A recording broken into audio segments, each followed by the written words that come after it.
beef. Ewan ko, yun ba? Tama ba? Ano ba specialty nyo sa mga bahay-bahay nyo? Ay, sa mga bayan-bayan nyo? Dito. Ay, Taiwan. What's up? What's up? Saan ka nag-college, kuya? Batangas Lomi. Ayan, medyo given yan, boy. Tama. Batangas. Saan ka nag-college, kuya? CLSU.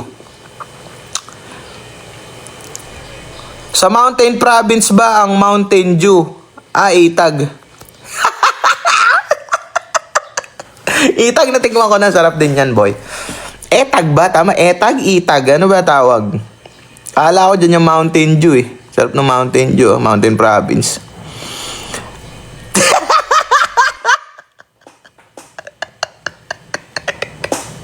Yung pala ang famous sa Mountain Province, Mountain Dew. Pansit Malabon. Malabon. Okay. Sambuanga Sara. House of Lechon in Cebu. Tikman ko na yan. Diyan yung kinikwento ko kung nakatatlong platter kami ng lechon sa House of Cebu. House of Lechon. Nakakain kami dyan. Yung may parang malaking poster pa nga sa building na mataas na gano'n. Batang CLSU. Yes. Birac Catanduanes. La Paz Bachoy. Iloilo, La Paz Bachoy. Umingan, Pangasinan. What's up sa may mga classmates? Sipod sa amin, Sir, Bantayan Island. Oh, medyo given, no? Kasi napapaligiran kayo ng no? Napapaligiran kayo tubig, eh.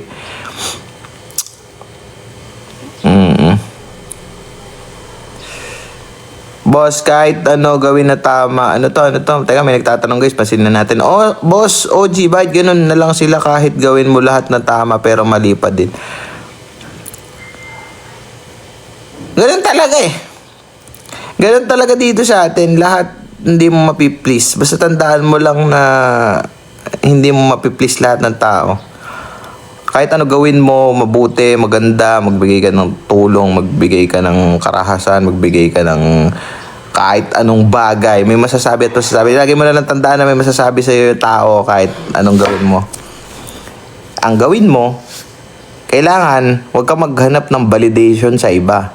Diba? Huwag kang mag-antay ng validation galing sa ibang tao. Gawin mo lang gusto mo basta wala kang aapakan tao. Basta kampante kang wala kang sasaktan, wala kang lalamangan, wala kang aapakan. Huwag kang maghintay ng validation ng iba. Di mo kailangan. Diba? Gawin mo yung trip mo. Basta wala kang aapakan, wala kang sasaktan, wala kang lalamangan. Yeah. Hindi mo kailangan ng validation ng iba. Huwag kang mag-antay ng validation ng ibang tao and you will live peacefully, boy.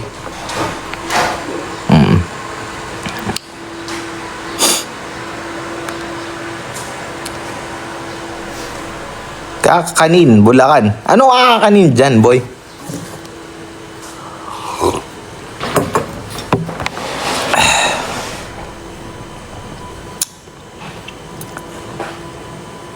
Kanina ka pa nakain dyan. Di, inubos ko na lang yung tsako. Ayan, meron pa yun. Kita nyo ba? Iyain.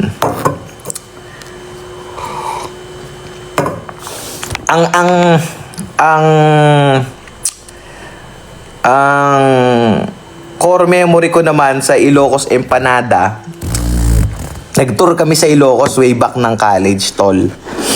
Ang kasabi-sabi ng tour guide namin, pagkakain kayo ng empanada ha, pag into natin, doon na lang kayo sa baba kumain, lalo na kung lalagyan nyo ng suka.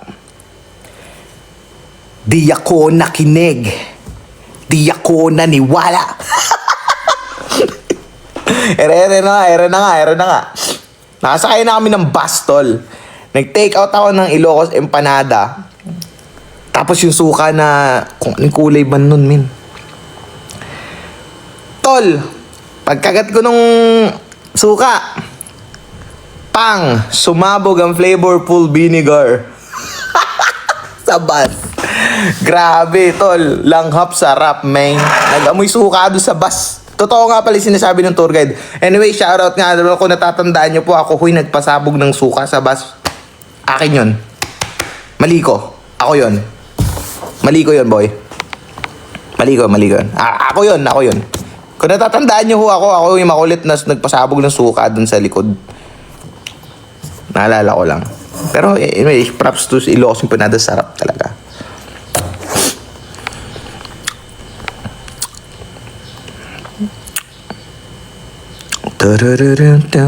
Shoutout sa gusto magpa-shoutout. What's up? Maki boy, salamat sa gift boy. Buko pie, saan yan? Talaguna o tikman ko din yan boy. Kasi yung kapatid ng jowa ko ay nag-aaral sa UP Las Baños.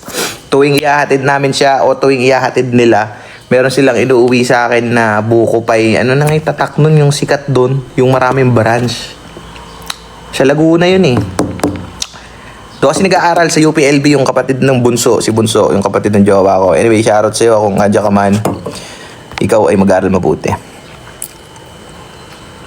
Nakalimutan ko tatak nung buko pa eh.